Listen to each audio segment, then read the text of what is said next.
Welcome once again to Take 5, your 5-minute inspirational message from Solid Rock Drogheda.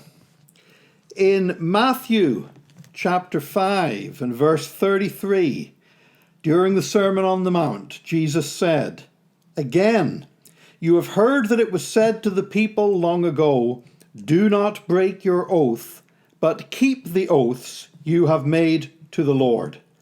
But I tell you, do not swear at all, either by heaven, for it is God's throne, or by the earth, for it is his footstool, or by Jerusalem, for it is the city of the great king. And do not swear by your head, for you cannot make even one hair white or black. Simply let your yes be yes and your no be no. Anything beyond this comes from the evil one."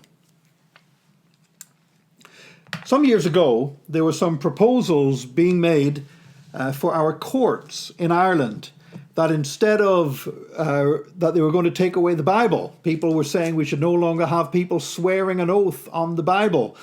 And I remember somebody commenting, "Oh, the Christians will be given out about this then, won't they?" So I actually wrote a letter to one of the national newspapers, and it was printed in the national newspaper.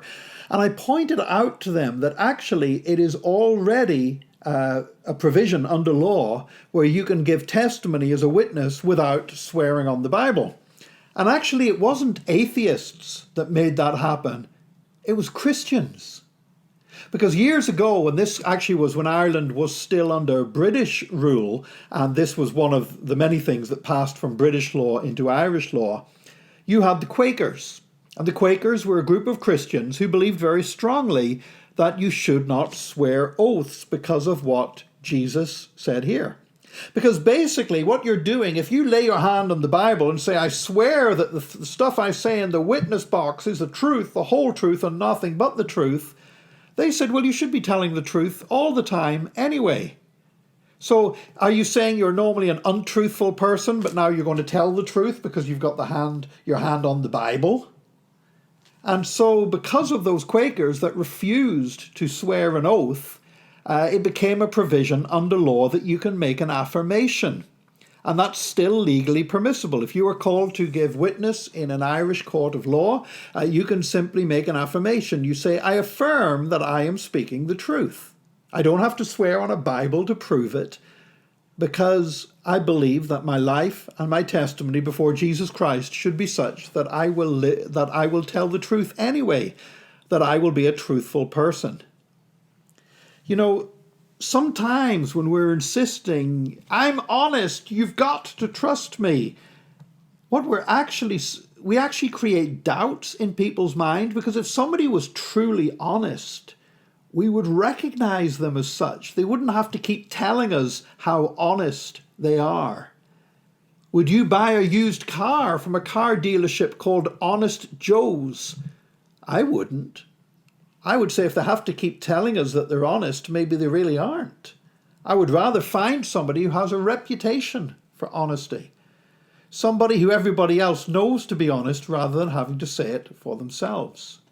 And this is really what Jesus was getting down to with this teaching, that we shouldn't have to swear an oath on the Bible. We shouldn't say things like, "Cross my heart and hope to die. Please, you've got to believe me. I'm telling the truth on my mother's grave."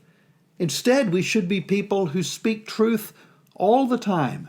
We should be people who live truth, people who walk in the truth. We should be a truthful people.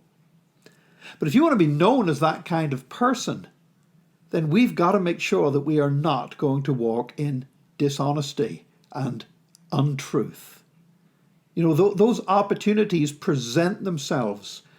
Just in the last week, I had somebody offering to do a job for the church to supply some stuff at a much cheaper rate if we would make it a cash sale, and not actually, therefore they could dodge the VAT and we would pay less and everything else. And then we said, no, we're a church. We want to do things honestly. We want to do things right and truthfully. So we'll pay the VAT. He said, "Oh, well, I'll give you a special discount then."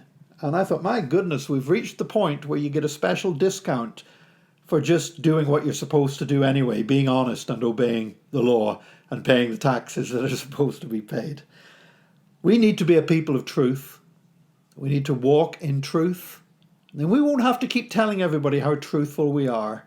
They will see it in our lives, and it will be a testimony for Jesus. I want to encourage you this day. Live for Jesus. Speak truthfully. Be honest. Live for him. And you know what? Trust God to direct your paths today. May God bless you this day. Please join us again tomorrow for another Take 5, your 5-minute inspirational message from Solid Rock Drogheda.